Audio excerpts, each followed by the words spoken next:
Hello, welcome to the West Ham Grumble on Irons United with me, Alf Gasparo. So what's been happening in the West Ham world this week?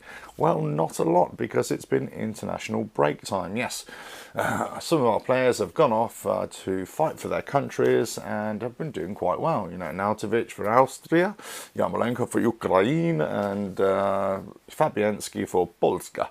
And yes, and especially Fabianski, he's been doing rather well, as he has been doing for West Ham. Yeah, if it wasn't for him, we'd be looking at 20 or 30 goals already conceded. So Pellegrini's come back from his little breakaway in Chile, and he's got the team back together, and he's been working on key elements within the game, within the West Ham game, that is, and that being for up front to kick the round thing and get it on target into the goal, and also for the defence to stop their ball, if you like, being shot on target and going into our net. Yes, so defensively and attack needs to work on that, but also the key area is in the middle of the field.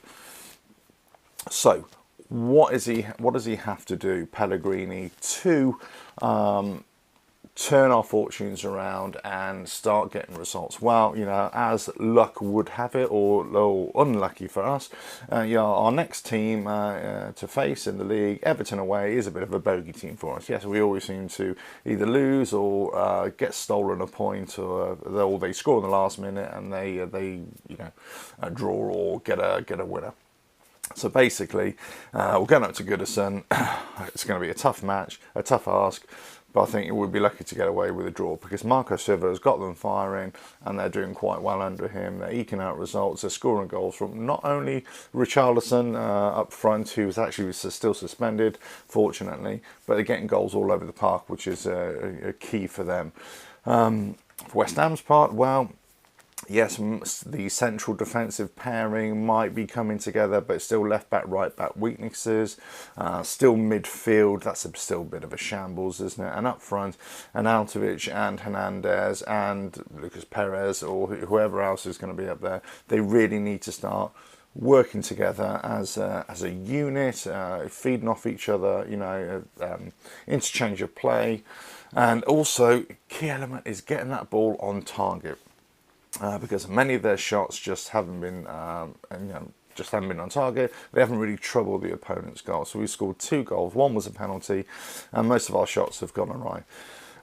So this is where Pellegrini has to work his magic. He has to get these individuals working as a team. Now, middle of the park, this is where we've been struggling. So we're struggling to dominate possession, maintain possession, and also when we haven't got possessions, get the ball back. And this all comes down to work ethic. These players need to work a lot harder. They need to run around a lot more. It's no coincidence that we're right at the bottom of the performance leagues in terms of running and sprinting and all that kind of stuff. So, that's where they need to, find it within themselves to actually chase down every ball and, come out fighting. Anderson needs to wake up. Yarmolenko definitely needs to wake up. Wilshere needs to wake up in the middle. Those new three signings need to wake up. Now, Snodgrass, Noble, are they going to feature? They're going to be the workhorses. Yes, they are not at the level that we would want them to be, in this next phase, this new era of West Ham. But they're the ones who are going to show some heart, some desire. Antonio, I just don't think is at the races anymore.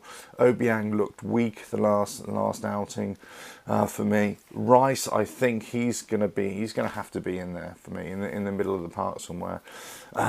Possibly alongside Sanchez, and just try and keep it tight. I think we need to pack up the midfield out, play 4 at the back and a 5 in midfield and 1 up front.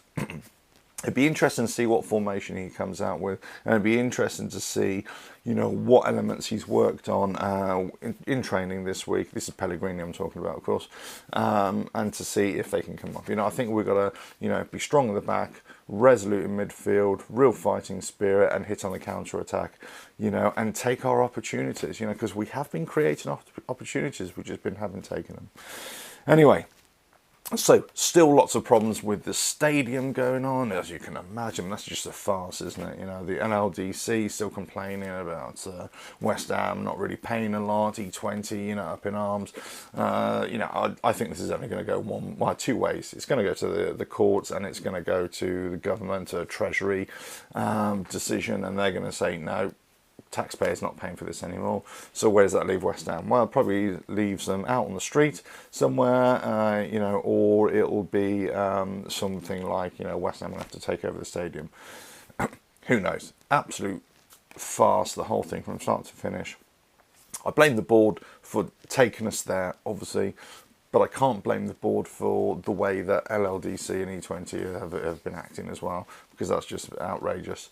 So hopefully the sooner this is sorted out the better, but I think this is going to rumble on for another couple of years anyway. So Everton at the weekend, tough trip up there.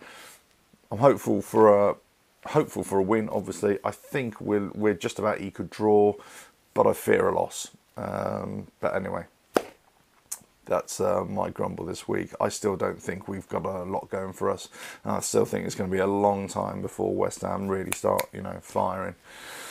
Anyway, that's the grumble this week. Subscribe to Heinz United because they're really cool.